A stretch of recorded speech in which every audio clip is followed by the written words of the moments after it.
Alton's life had always been unremarkable. He was the kind of person who blended into the background. A quiet existence shaped by the rhythm of his 9-to-5 job, evenings spent scrolling through movies he never actually watched, and weekends that blurred together in a haze of laundry and errands. That was until Zarina moved in.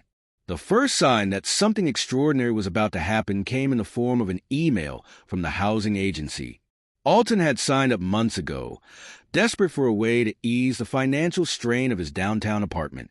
The rent had been manageable when he first moved in, but yearly hikes had turned it into a constant stressor. The agency's promise to match him with someone compatible had sounded like a lifeline, even if the details were a little vague. When the email arrived, it wasn't the match Alton had expected. The message was filled with bureaucratic jargon, but one line stood out. As part of the Intergalactic Exchange program, we have paired you with Zarina, a participant from Eris Prime. Alton blinked at the screen. Eris Prime? Was this a joke? He reread the email, searching for some sign that it was a prank or a scam. But the official logos and contact information seemed legitimate, and the follow-up documents were detailed, painfully so. He skimmed over phrases like cultural integration and cross-species roommate dynamics, his mind struggling to keep up.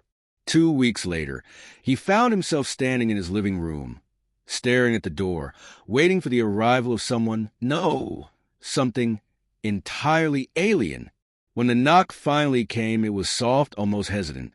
Alton's stomach churned as he opened the door. Zarina stood there, her figure framed by the late afternoon sunlight. She was tall, nearly a head taller than him, with silvery skin that seemed to shimmer as she moved. Her eyes were large and luminous, shifting colors in a way that made Alton's head spin if he looked too long. Her hair, or what Alton assumed was hair, flowed like strands of liquid starlight, cascading down her back. "Greetings," she said, her voice melodic yet oddly clipped, as though she were still learning how to shape the words. "I am Zarina." Alton managed a nod, his throat suddenly dry. Hi, I'm Alton." She tilted her head, studying him with an intensity that made him want to shrink back. "You are smaller than I anticipated." He wasn't sure how to respond to that. "Yeah, well, come in, I guess." She stepped inside, her movements graceful but deliberate, as though she were navigating a world made of glass. She carried a single bag, small and sleek, and she looked around the apartment with an expression Alton couldn't read. "This is your dwelling?" she asked.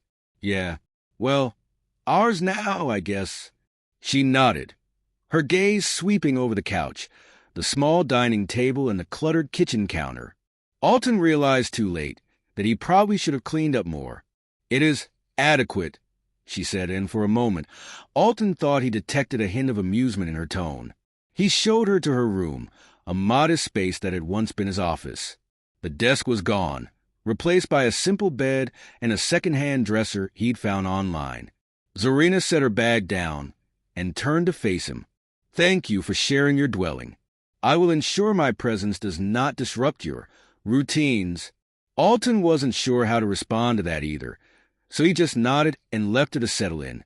As he closed the door behind him, he let out a long breath. This was going to be interesting. The first week was an adjustment, to put it mildly. Zarina's fascination with Earth's most mundane objects quickly became a source of both amusement and frustration. She examined everything with the same level of curiosity, from forks and light switches to toothpaste tubes and shoelaces. "What is the purpose of this?" she asked one evening, holding up a remote control. "It changes the TV channels," Alton explained, realizing immediately that this would lead to more questions. "Channels," she repeated, her head tilting in that way she did when she was trying to process something unfamiliar, like different programs, shows, entertainment. She nodded slowly, as though filing the information away. "Your species invests much in entertainment. Is this why you lack efficiency in other areas?" Alton couldn't help but laugh. "Yeah, maybe." Zarina's presence turned every ordinary moment into a learning experience, for both of them. She asked questions that made Alton think about things he'd never considered, like why humans wore shoes indoors, or why they use plates instead of eating directly from pots. Sometimes her questions were innocent. Other times they were deeply philosophical, and occasionally they were downright baffling. Why do humans cover themselves with fabric? She asked one morning as Alton made coffee. Because we need clothes, he said, fumbling for a better explanation. It's about modesty and protection from the weather. Modesty, she repeated, as though testing the word. On Eris Prime, we do not hide ourselves. We view our forms as expressions of individuality. Alton tried to imagine a world where everyone walked around unclothed and quickly gave up. Yeah, well, Earth's a bit different. Zarina's curiosity extended beyond objects and customs to people. She asked Alton about his family, his job, his hobbies, and his dreams. At first, her questions felt intrusive, but over time, Alton found himself opening up. There was something disarming about her earnestness, the way she listened without judgment or preconception. In turn, she shared snippets of her own life on Eris Prime, a world of shimmering landscapes and communal living, where individuality was celebrated but personal boundaries were nearly non-existent. Her descriptions painted a picture of a society both beautiful and alien, and Alton found himself fascinated despite himself. By the end of the week, Alton realized he was no longer nervous around her.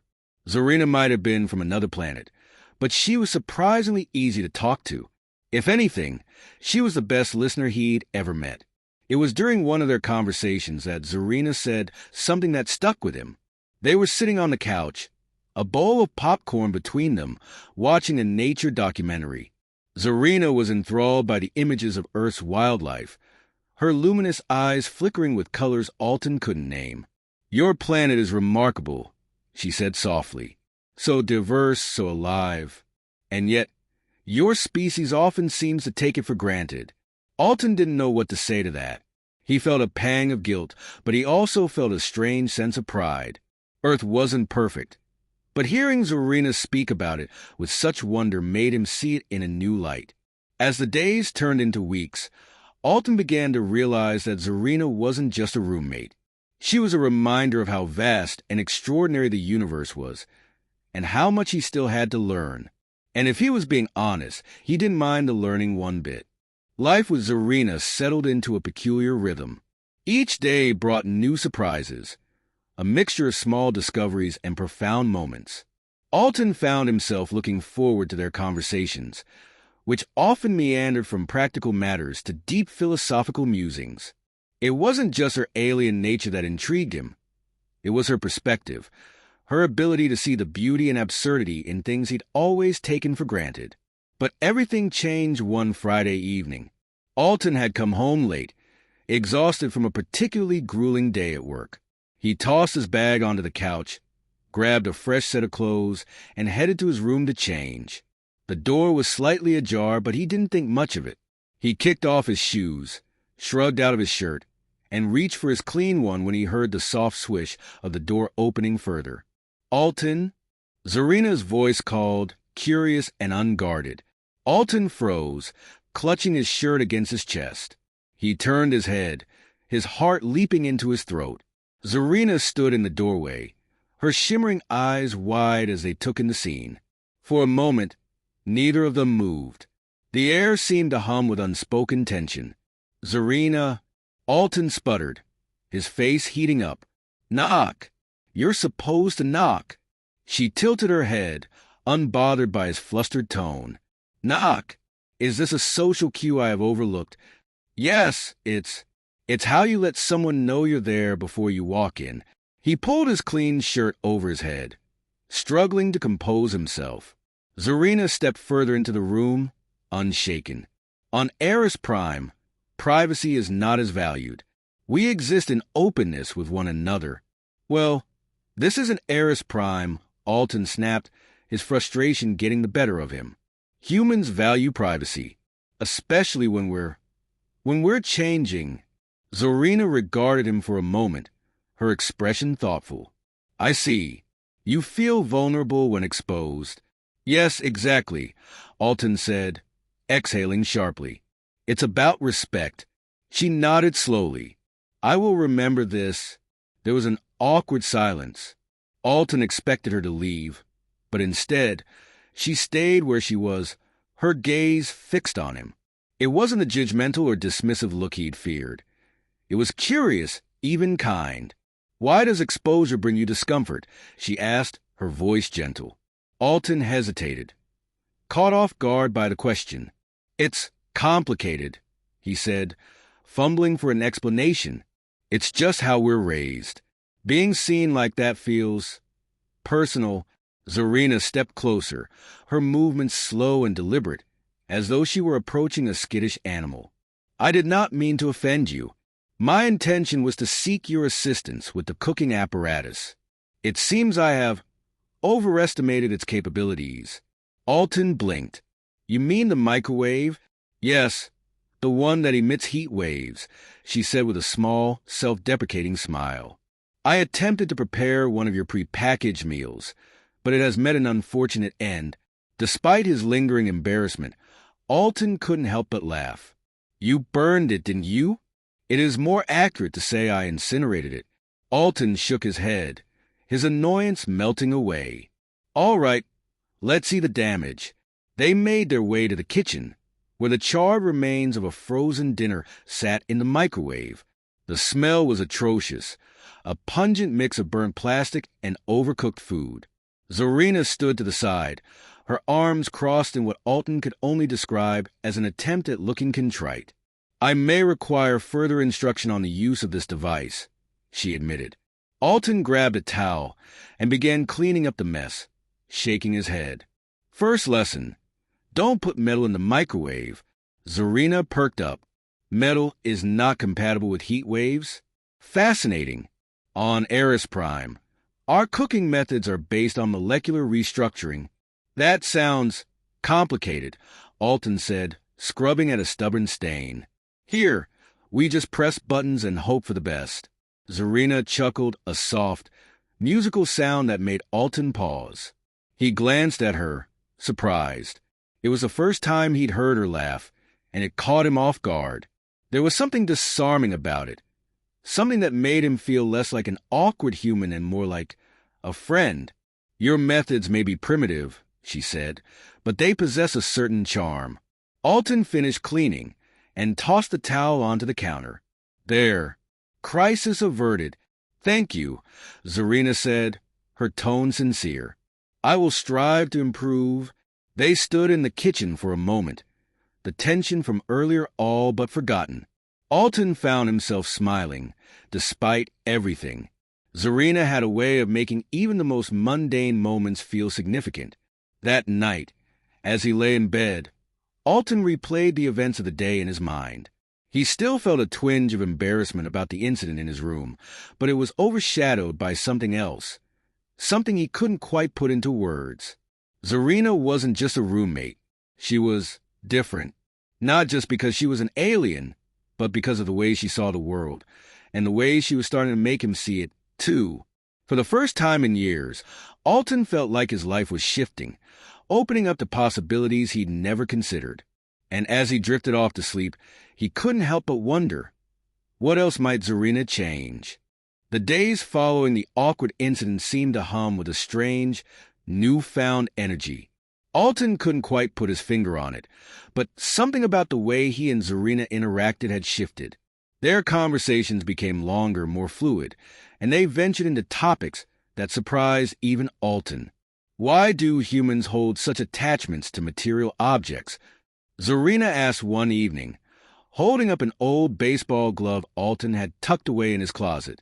He took it from her hands carefully, running his fingers over the worn leather. It's not just an object, he explained. It's memories. This glove belonged to my dad. We used to play catch in the backyard when I was a kid. Every time I look at it, I can almost hear him laughing. Zarina's luminous eyes softened as she studied him. On Eris Prime, we do not keep items of the past. We believe experiences reside within us, not in things.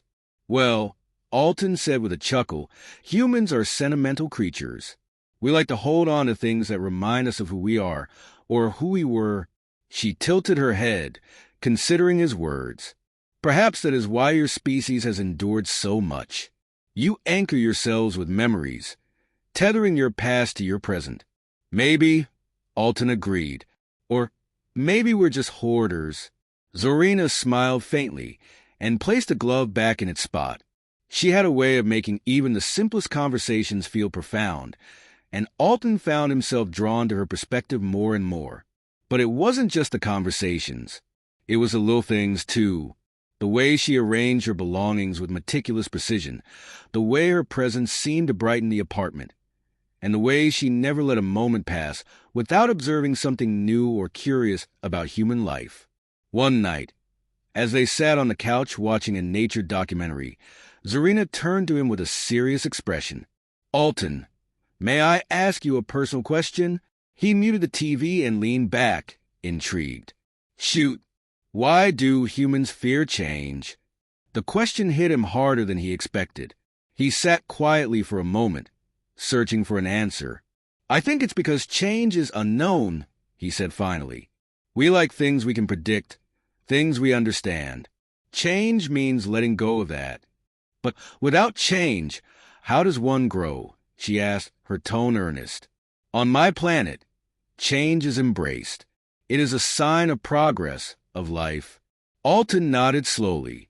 "I guess we do grow from it, eventually, but that doesn't make it any less scary." Zorina studied him for a moment, her gaze thoughtful. "And yet you've allowed me into your life. Is that not a great change?" Alton laughed softly. "Yeah, I guess it is." "Does it frighten you?" she asked, her voice barely above a whisper. Alton met her eyes, and for a moment, the world seemed to shrink to just the two of them. "Not anymore," he admitted.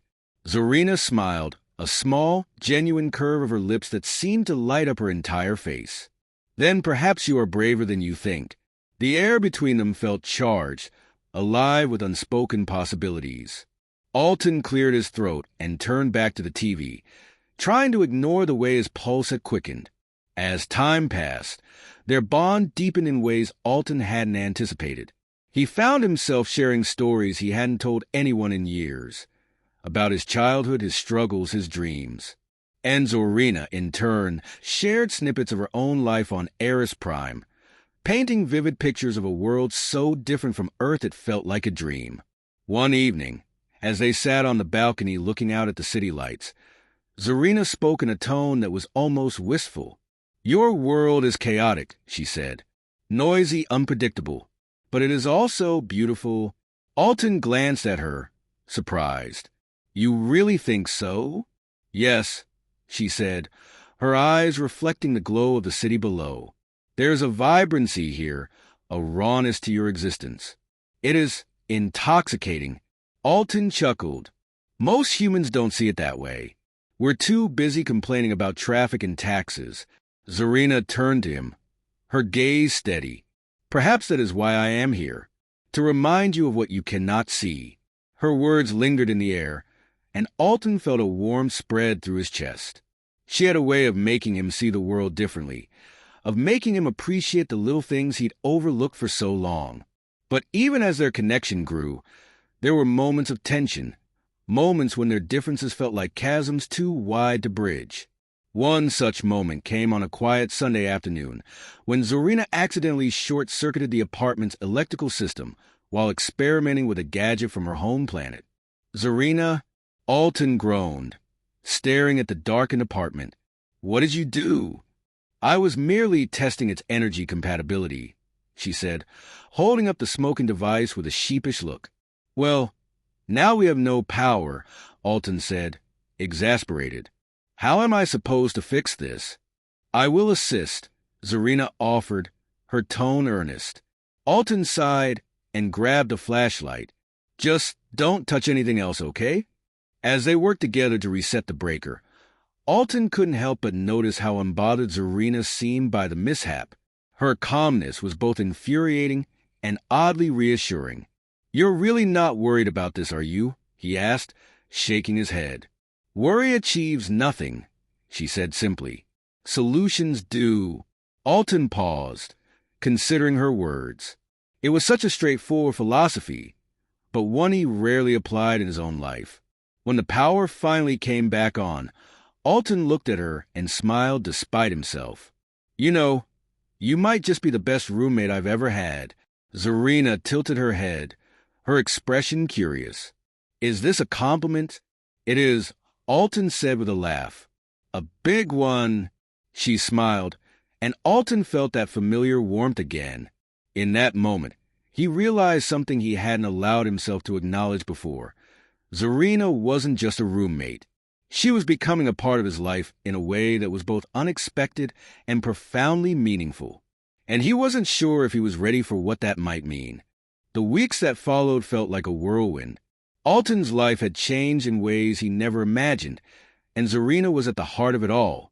The awkwardness that had once defined their interactions was gone, replaced by a deep bond that felt almost inevitable. But the reality of their differences was never far from his mind. As much as he tried to ignore it, the question of what Zarina's presence in his life truly meant lingered like a shadow. One evening, as they sat together on the balcony overlooking the city, Alton decided he couldn't keep it inside any longer. Zarina, he began, his voice hesitant, do you ever think about what's next? For you, I mean. She turned to him, her luminous eyes thoughtful. I think about it often, she admitted. My people sent me here to learn, to observe, but they did not anticipate that I would care so deeply for this place.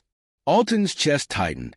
For Earth, for you, she said simply, her gaze unwavering.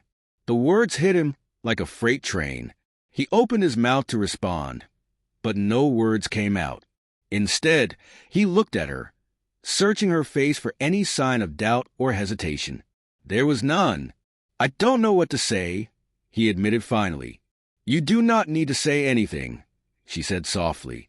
I know this is unconventional, even by human standards, but the connection we share is undeniable. It is, he agreed, but that doesn't make it any less complicated. Complication does not negate truth, Zarina said. It only makes it more worth pursuing. Her words hung in the air, and Alton realized she was right. Their connection was real, and no amount of overthinking could change that. But accepting it would mean embracing a level of uncertainty he wasn't sure he was ready for.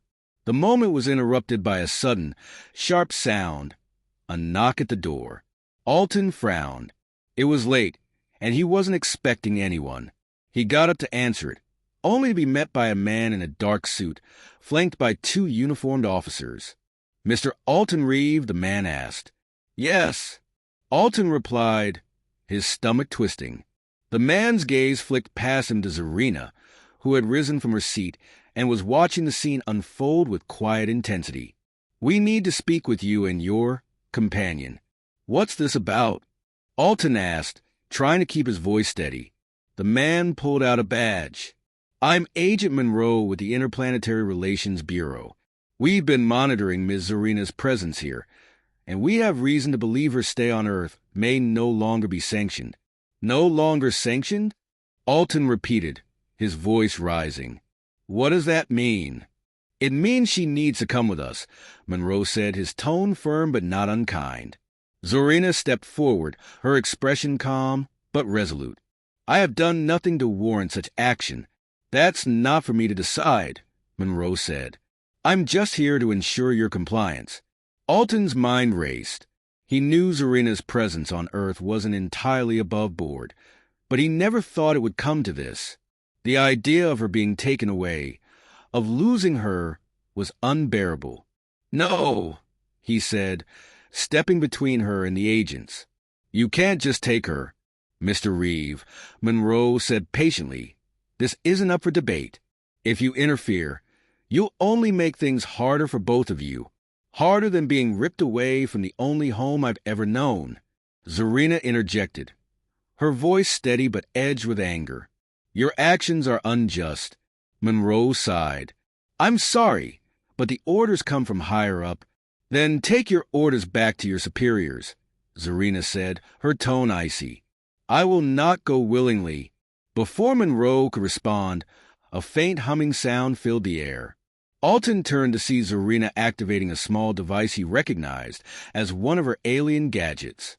A shimmering field of light surrounded her, and the agents froze, their movements suddenly sluggish. What are you doing?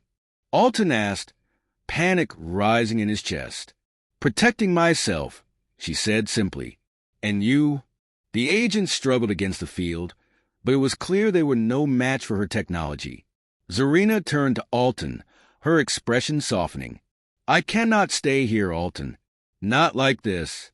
But I will not leave without saying goodbye.